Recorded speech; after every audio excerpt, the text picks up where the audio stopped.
On today's episode, we take a look at the best Disney villains of all time.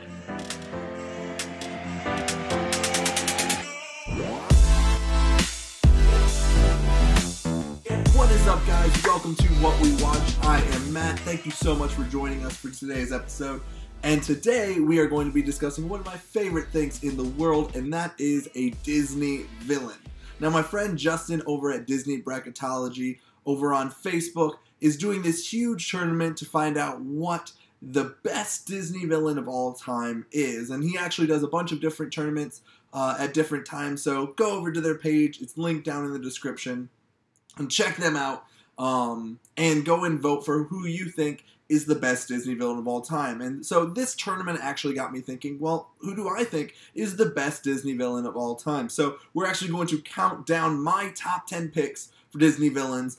A few ground rules before we get started is 1, this is specifically Disney villains. That means no Pixar will be included in this, and also no Disney extended properties. That means no Marvel or Star Wars will be included in this. We're talking strictly Disney villains and only animated Disney villains, not any live action as well. So those are all the parameters, and here we go. Let's start with number 10.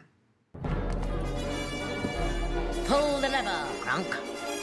Roll lever! At number 10, we have Yzma and Hades. Now I know, right off the bat, I'm kind of cheating and putting two people together, but I like these two for the same reason, is because they are very great comic villains. I never really felt super threatened by either Yzma or Hades. They had a lot of other people doing their work, whether it was Kronk or the Titans, but they just, the voice acting and the characters were just so much fun, and it was just a joy to watch them being bad that I kind of like them for the same reason. So both of these deserve to be on this list, and so I'm going to put those two together. Like fire, hellfire, this fire in my skin. At number 9, we have Frollo, and this one's the exact opposite of why I like the other two. It's because he takes his villainy super seriously. This is probably one of the most realistically dark characters that we ever see in a Disney movie. We see him struggle with power, lust, anger, hate, all of these things all wrapped into one really bad religious man. And so we see him do everything from murder and kill to pillage to frame, all just wrapped up in this terrible, terrible guy who also has one of the best Disney songs that I feel people often forget about. So he is definitely in my top 10.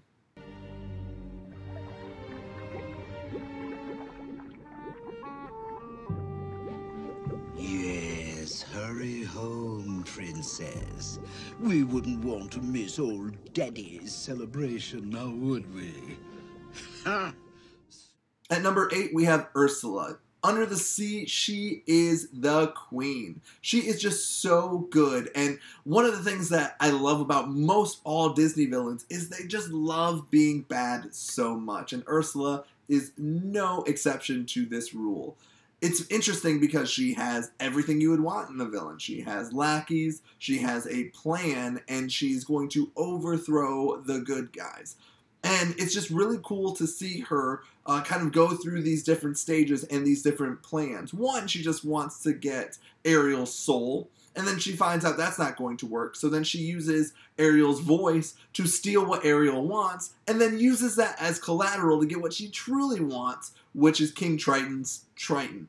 So she just does a great job across the board, just manipulating and changing the game so then she can win in the end. And it is just fantastic to see her and watch her just work on so many poor, unfortunate souls.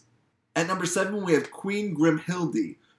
A lot of you might not know who that is. It is because she is so iconic that most people don't even know her name. She is the evil queen, the evil witch from Snow White and the Seven Dwarves. That's right, that's actually her canon name, but most people just know her as the Wicked Witch or the Evil Queen. But we see her from start to finish gets so wrapped up in jealousy that she tries to kill a completely innocent young girl. She drives her into the woods and then tries to not only kill her, but as proof, wants her heart ripped out of Snow White's body just to prove that the deed had actually been done. And once the deed was found out not to have been done, she says, "I'll just do it myself," transforms herself through evil potions and magic into a wicked old hag, and then goes and poisons the girl. It's just phenomenal to see the lengths that she would go to just to be known as the fairest of them all. And she is definitely one of the best of them all. But here, let me show you how it works. Picture this. First, a sprightly tune I've recorded especially for you. As the song plays, the chord tightens. And when the song ends, the metal ball is released, rolling along its merry way until snap, boom, twang, thunk, splat.